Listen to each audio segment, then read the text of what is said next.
Hi, and welcome to Read to Me, Mrs. Avignon. Today I'm reading from the Dear Americas series, The Winter of Red Snow, and I'm starting on March 24, 1778. It's a Tuesday. As it is still raining, we are late returning the General's laundry. All morning we used hot irons with the hopes of drying things faster. It was almost supper time before we drove to headquarters. Papa covered the top of the wagon with planks of wood from the barn to keep the clothes dry underneath.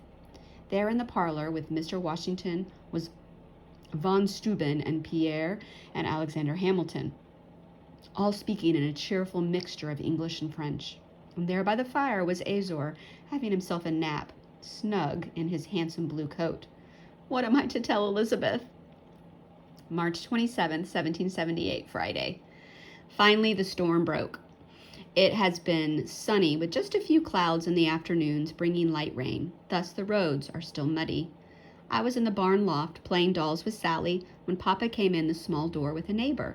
When they began speaking in low voices, I put my finger to Sally's lips, then mine, for they knew not we were directly above them.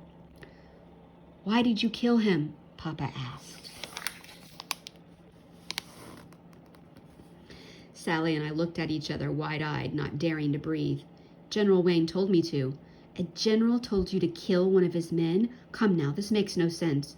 "'Tis true. Every morning the same soldier has been coming into my barn and stealing a chicken. Every morning for a week, Edward. I reported it to General Wayne. He was sitting at a table writing a letter. It would not look up at me. Finally I asked the general. I said, 'What shall I do?' General Wayne dipped his pen in the inkwell, kept writing, and without looking at me, he said, 'Oh, just shoot him.'" I could see through the crack in the floor that Papa's shoulders sagged, and he was shaking his head. In a soft voice he said, "So thou shot the poor fellow." There were several moments of silence. "Yes," said the man. "He's buried by my south fence. No one knows but thee." The rest of the day Papa was quiet. Sally and I spoke not about what we had heard. March 28, 1778, Saturday. Baths after supper. Papa always goes into the barn to brush Buttercup, so we shall have privacy. We set the tub by the fire, but Helen is too broad to fit. She bent over to dip her head therein so I could wash her hair. She is very dear to us, and this afternoon mentioned her dead husband for the first time. "Today is my anniversary. We would have been married 1 year," was all she said. Mama hung the lantern outside the door so Papa would know we were dressed and he could come dump out the bathwater. Before bed, we popped corn and ate spice cake, sitting on the rug in front of the hearth. Color has returned to Elizabeth's cheeks, but she is still coughing. She sat in the rocker with Johnny, Mama's quilt tucked around them both. "Abby," she said, "hast thou seen Pierre? Is he wearing my coat? Hast he mentioned my name?" Helen glanced at me, because I told her the story. How I wished I could spare Elizabeth's shame and heartbreak, but too soon she would be well enough to visit headquarters, and one of these days Azor would be there too. Maybe I should tell the truth. I looked her in the eye and said, "I have seen Pierre, but he was not wearing thy coat." April 1st, 1778, Wednesday. Rain. April 2nd, 1778, Thursday. Windy and cold. April 3rd, 1778, Friday. Mrs. Washington told me Mrs. Knox is expecting, and that she and General Knox already have 12 children. I know not where she keeps them, because the only children I've seen are our neighbors and the ragamuffins playing at the edge of camp. Lucy came to visit. During tea, she untied her bonnet, took it off, and handed it to me. "Mom says I'm to return it, Abby." We were all quiet. I was shocked by her appearance. Whoever had shaved her head had hacked away so that her hair was growing in uneven patches. She kept her eyes down. I tried to imagine what punishment her parents had threatened her with. That would have forced Lucy, willful, headstrong Lucy, to go out among people with a shaved head, no bonnet. I wanted to cry. She looked so drawn. Mama gave one of her lace scarves to Lucy and showed her how to wrap it over her head. "Thou art pretty, dear," Mama told her. Lucy said softly, "Thank you, Mrs. Stevens."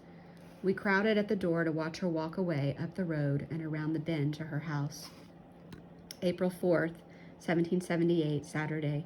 Mrs. Hughes brought news that a dancing master from New York is lodging at the DeWeese house down the hall from her room. He is small and limber, she told us, yet old enough to be a grandfather. He plans to teach the officers and their wives how to dance. When she said his name is Mr. John Trotter, I laughed so loud Mama and Papa stared at me. I know it was not polite, but his name makes me think of a dancing horse. April 5th, Sunday, 1778. A great commotion along the road met us on our way back from church. Major General Charles Lee was finally freed by the Redcoats after more than a year in prison. I saw him on horseback as he rode up to headquarters with drums and fifes escorting him. A grand dinner was given in his honor. Papa presented him with a new pair of shoes before the candles were lit, but when Papa came home, he was furious. He talks without listening, that man, and he has the foulest mouth I've ever heard use English. He was rude to Mrs. Washington, rude to the servants, and rude to me. Do ye think he was thankful that someone gave him new shoes while many men are still without? Papa slammed his fist on the table. No, this is what he said in front of the commander-in-chief and the other generals. I prefer pumps with a buckle. Must I wear garden slippers made for peasants? April 6th, 1778, Monday. Elizabeth and I learned something else about Major General Charles Lee, and it wasn't nice. When we arrived at headquarters to pick up the wash, the long table was set for breakfast, but the officers and General Washington were only drinking tea, not eating. Billy Lee whispered to us, "They're all waiting on Mr. Charles Lee to get out of bed." We tiptoed upstairs to avoid the creaks. Just past Mrs. Washington's closed door was another small bedroom, and from behind its door we heard loud snoring. Elizabeth and I collected the laundry from the hallway and hurried downstairs. Oni was in the kitchen with Billy Lee, and both were upset, whispering, "Shame," she said, her hand on her hip. "That man don't deserve to be in the company of Mr. and Mrs. Washington.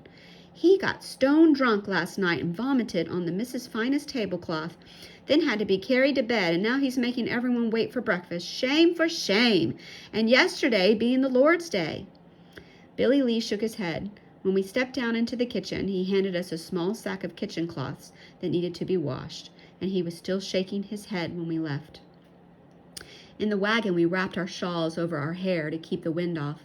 "Elizabeth, art thou going to tell Papa about General Lee?" "No," said I. "It shall just give him a fit. He's likely to march over and take back his shoes, and that might start another war."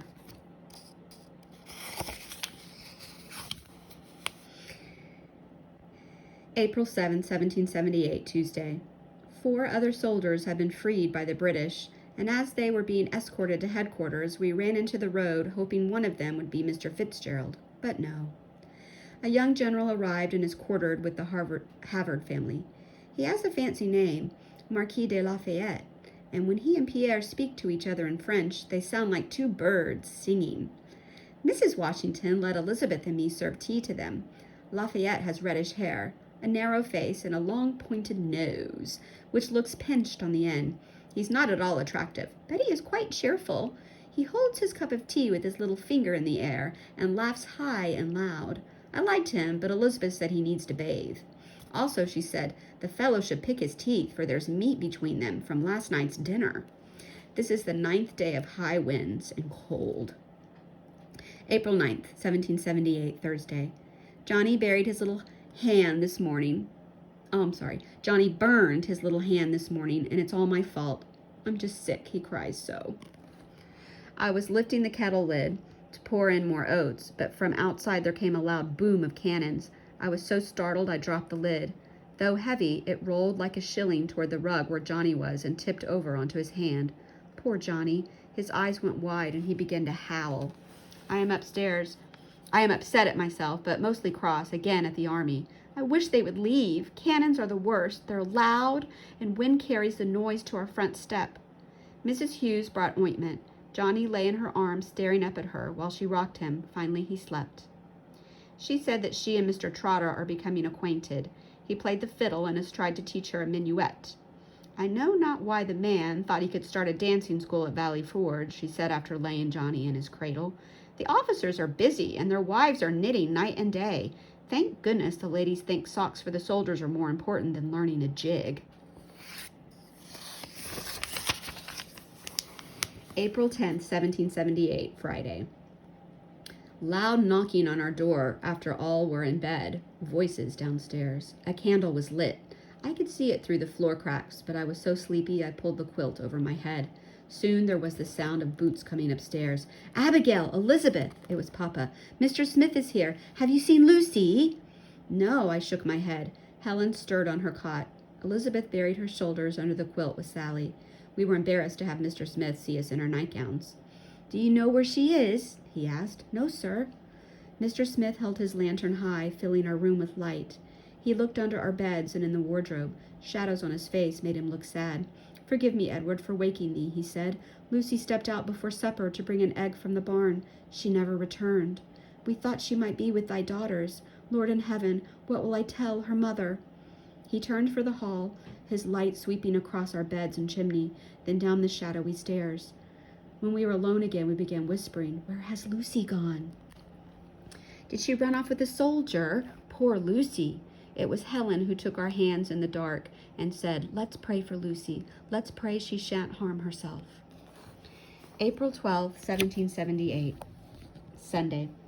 Lucy's family was in church, but they sat in back.